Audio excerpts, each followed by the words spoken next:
Good evening. Welcome to the weekend edition. My name is Peter Reznachek from ShadowTrader.net. So obviously we got a lot to talk about after this week. If you recall from last week's video, I gave you specific reasons as to why, quote unquote, this time it's different and the market would have decent odds of moving lower, and it did. It moved quite definitively lower throughout the course of the week, except for late Friday afternoon where it had a big bounce. So we're going to kind of analyze that a bit. We're going to go back over the charts and look historically on how the market has acted when it's been at the same levels where it is now. The NASDAQ 100 especially came down to some key support, came through it a little bit, bounced back up. We had the usual smattering of relative strength, relative weakness this week as far as sectors are concerned. That's also kind of making it more of a tricky environment because even though we came down so much, there were still lots of sectors that really didn't come down much at all, and they've actually been outperforming. So we're going to get into that as well with our sector watch. I've got that. I've got a #1 draft pick for you that I think could be doing pretty well for you. Over time. We're going to look ahead, see what's going on in the next week. And of course, as always, we're going to kick it off with our week in review. So without further ado, let's get into it.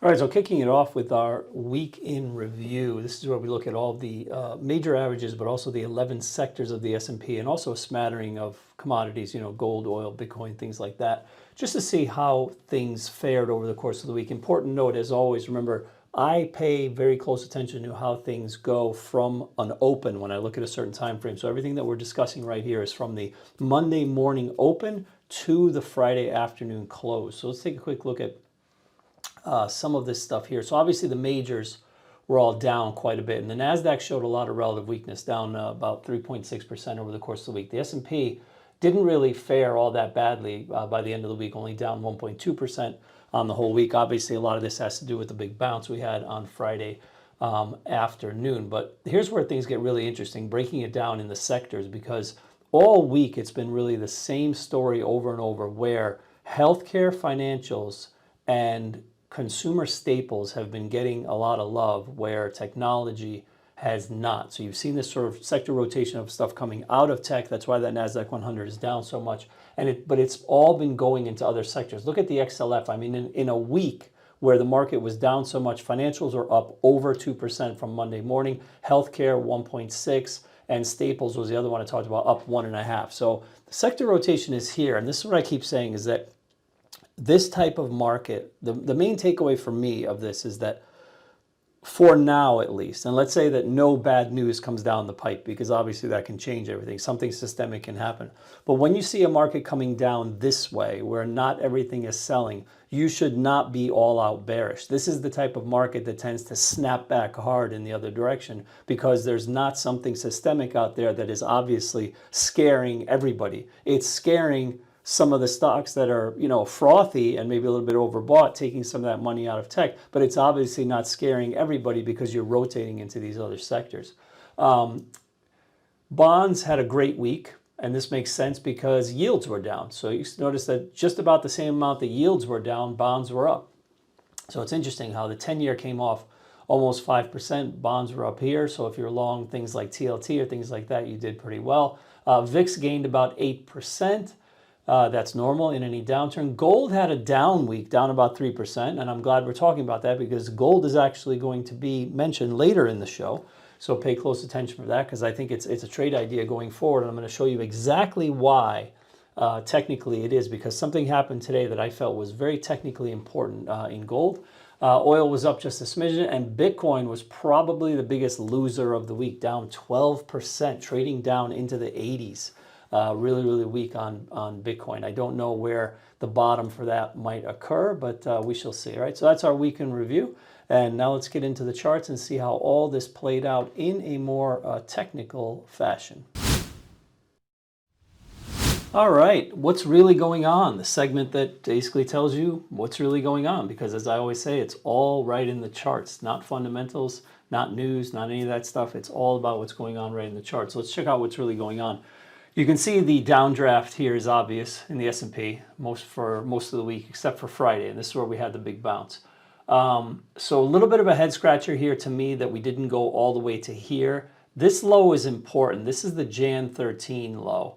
And we're going to talk about it more in detail when we show you the NASDAQ 100 chart. When I get into that, you'll see why this low is important. But we didn't make 100% rotation to it, and we didn't even go to the channel low, which I think is kind of interesting. So kind of the way you can look at that is like there's still room to the downside basically in the S&P. I'm not sure, but we shall see. Obviously, this is a pretty big body candle. I think it's a lot of short covering for now, but we'll see if it can prove to be a little bit more. The way I would play this before we even get into what the NDX is doing is just really, really simple. Now that you know you have a pattern here, which is potentially a reversal bar, correct? Because it's went down below and went all the way back up, right? So we call this like a piercing pattern. It's coming back up into range. All you're going to want to be looking for next week is basically a higher low. You want to be looking for a pullback, and you want to see if that pullback doesn't violate this level. If there's a higher low somewhere, then understand that all of these people here, they are still short, and they will buy the market, whether they want to or not. It doesn't matter. They have buy stops there. And those are turning into market orders, and that's why the market has potential to snap back. And as I was talking about earlier, because we're not all out bearish and there's sector rotation in this market going into healthcare, going into consumer staples, going into financials, etc. This is the type of market that often snaps back. So understand, I'm not calling for that. I'm not heavily long here. I'm telling you potential scenarios of what could happen given historically how these things play out and against the backdrop of the type of sector rotation that we've been seeing, and against the backdrop of where there is nothing out there really right now that is systemically bearish, that is basically dragging the whole market down, right? If it was that, and investors and traders and longer term people especially, and institutions hated the market, you can be sure they would be selling it all. All sectors would be going down and there wouldn't be a place to hide. But that's not really the market that we're in right now. So again, we have only the information to go on right now. This can change. As I was saying earlier, some news could come out next week that is more, dangerous to the market in a more systemic fashion, but we shall see. All right, so keep that in mind. What you want to be looking for here is any higher low that comes in, and it could probably be bought, and this is your obvious stop point, right? Like we're going to see if this low holds going into next week. All right, all that being said, now let's move over to the NDX, which is, I think, where the more interesting chart is. So you can see the relative weakness here is clearly showing that there is less of movement up into range.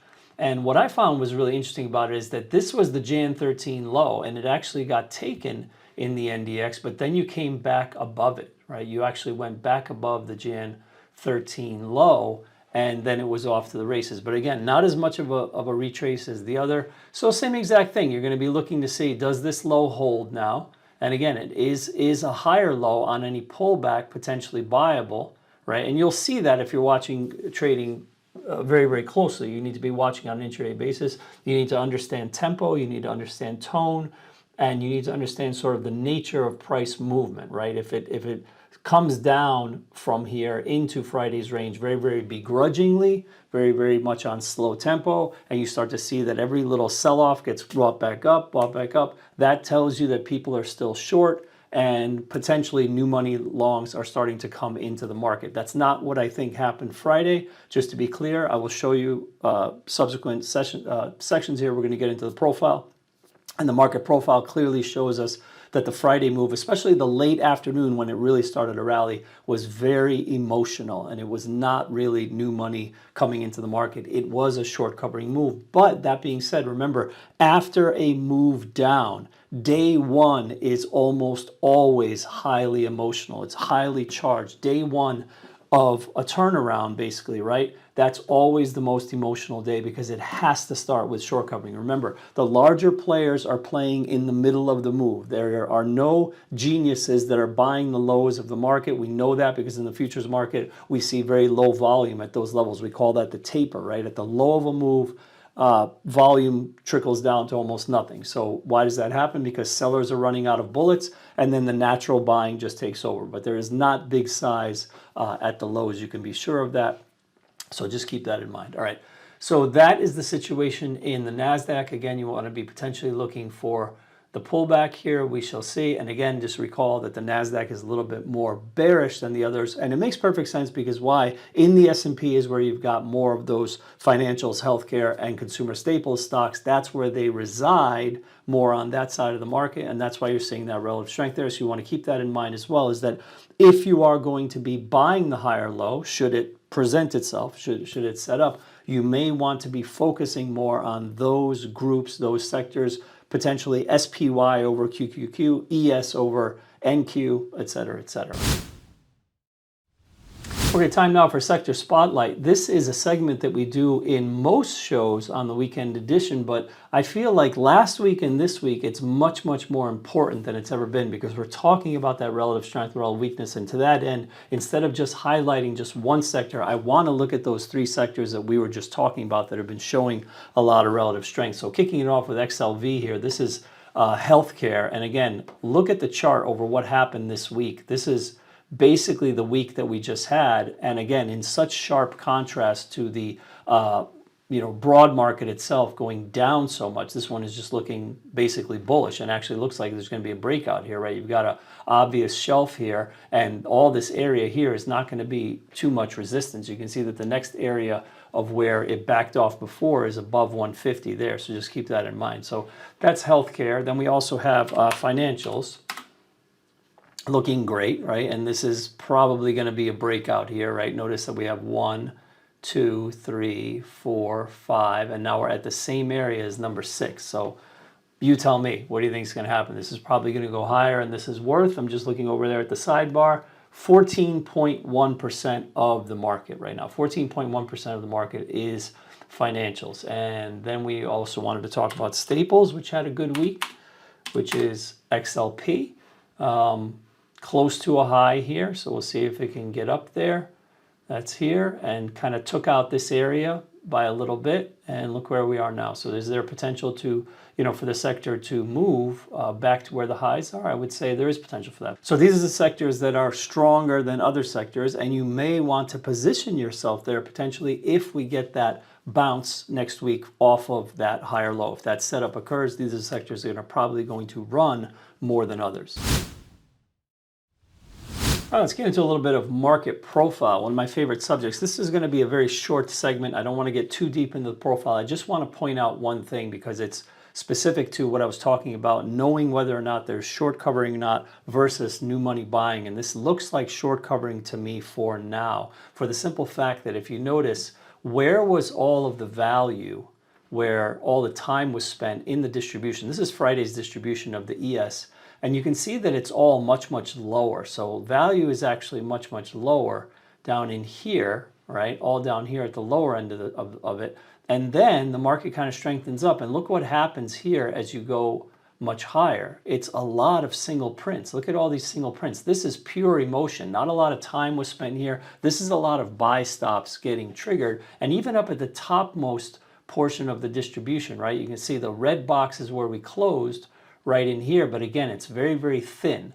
It's very, very thin. Now the POC did migrate back to the upside. That's a more bullish sign, right? That tells you that the contract level where the most volume was traded actually moved up, but in terms of time, it did not. In terms of the amount of time spent, it did not move up. The amount of, if you measure your value on time in TPOs, which are all these little letters, those are called time price opportunities, then obviously the value is much, much lower. But if you measure that point of control, for instance, on volume, as I do, that point of control did migrate with price, but value itself actually did not. Even though the value area is stretched out all the way up to here, that is because I calculate this value area on volume. And because this volume came in here late in the day, I feel it was able to push the value area all the way up to here. But really the value you want to look at is just clearly where, two ways to look at it, I should say, is that it could be volume as I'm doing, but it could also be time.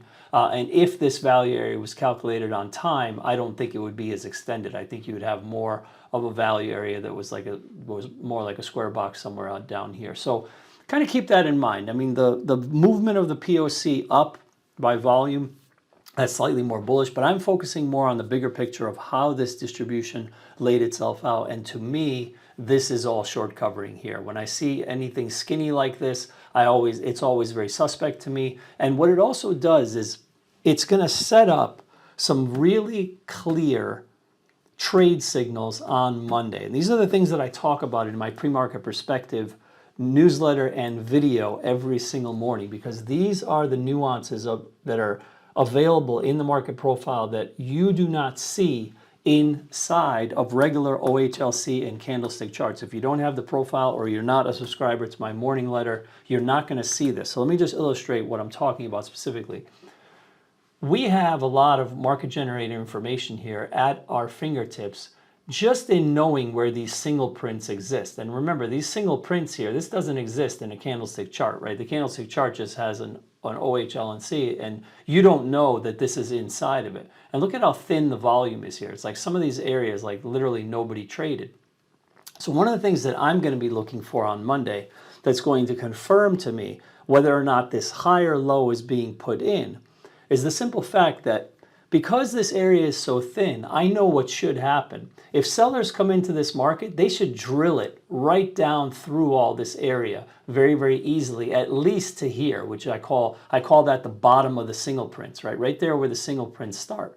So what happens on Monday if it doesn't? What if there's a pullback on Monday and the pullback somehow comes into this single print section and it does this? And it comes down and it stops and it just starts going like this and it starts lifting.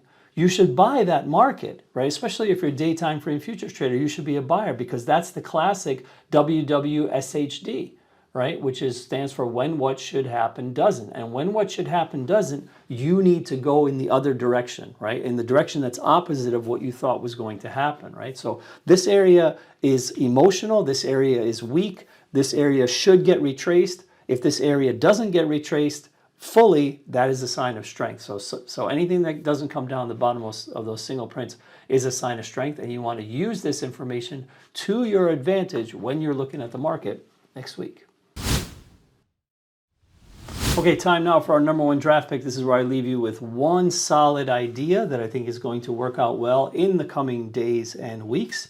And today it's gold. And I'm talking about gold specifically because gold did something today that I felt was very technical and very bullish. And that is simply that it was able to hold a prior high breakout point. This is a relatively nuanced level.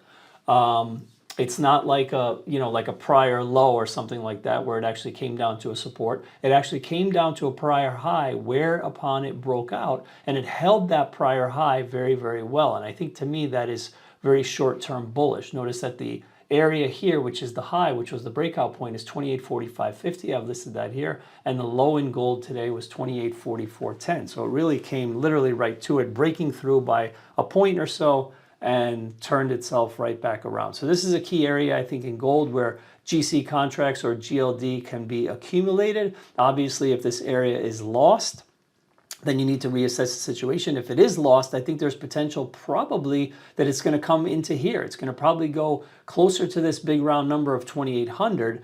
And that also should be supportive, I think, because notice that you had two attempts here to break through that level. And then once you retested that level, notice how long it took to actually resolve that level and move higher. So that value that's there, that balance area just under that 2,800, around that round number, that is going to be supportive if we are to come down lower, if this 28.45 level doesn't turn out to be the support. All right, so gold is looking bullish to me for now, holding that, and I think this is a longer term play. In the bigger picture, I think the 3,000 is going to get tested. It doesn't make sense to me that we have this flat top here at 29.74 and we never went higher. I think what happened is the market needed to back off because there were too many longs trapped in here. Everybody was kind of all piling on at the same spot, and then when gold didn't do the breakout to 3,000, it backed off. So that's what you're seeing now. You're seeing some of the weaker hands sold, or the ones that have very, very poor location near the top,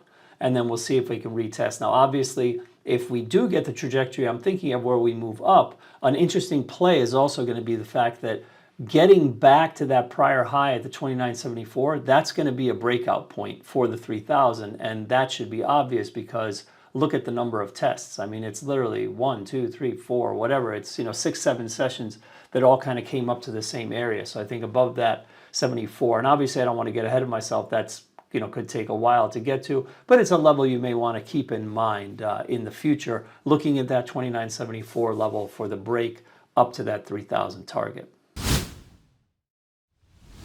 And last but certainly not least, we're going to do a little looking ahead here, looking at the calendar for next week. Remember, this is just the high impact economic data and also earnings that are just kind of interesting to me, basically. Some of them have potential to move the market. Some of them will tell us more about the nature of, say, consumers or things like that. But many of them are just expensive stocks that I like, that I would trade, post earnings, basically. So let's get into that real quick. We've got an ISM number coming at, that's usually 10 a.m., usually on Monday.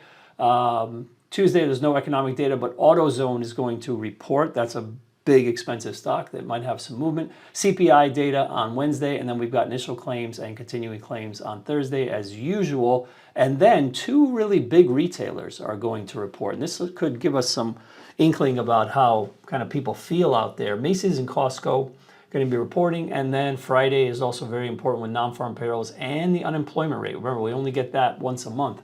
And so that is going to be important. So we'll see if we get a tick down or a tick up in unemployment. But basically, these are the key things, and just a small smattering of earnings. Obviously, the season is kind of drying up a little bit now. We're kind of past it. But these are the things that I'm going to be focusing on in the week to come.